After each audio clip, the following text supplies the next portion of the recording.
we deal a lot with structured information, which would seem to benefit from a lot of the same principles as those that you have for what I think is oriented towards textual writing. So you have any thoughts on the plain language benefits for presenting more structured information?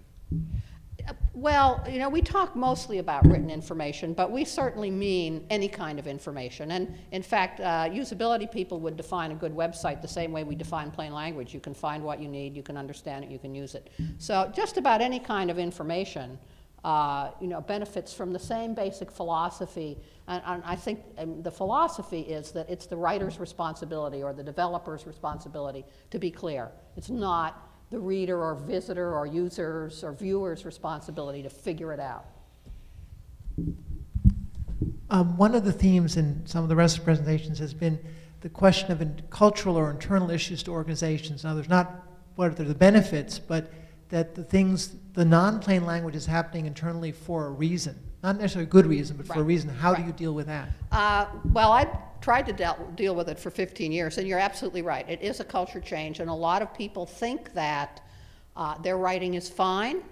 Some of it's a little bit of an in-group. You know, we have our secret hand signal, and we have our secret language. And we're technical people, and we can't talk plainly. Well, excuse me, I know it's going to be published, but that's all right. That's bullshit. Anybody can communicate that technical stuff clearly, and in fact, in the government, the more technical it is, the more important it is to be clear.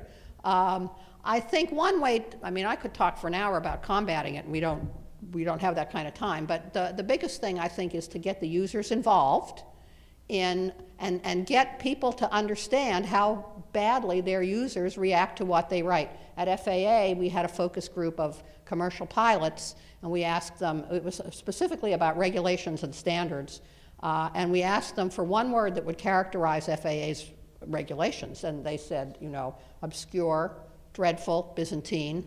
And one guy said, I've been a commercial pilot for 27 years, and I know you think I understand your regulations, but I don't.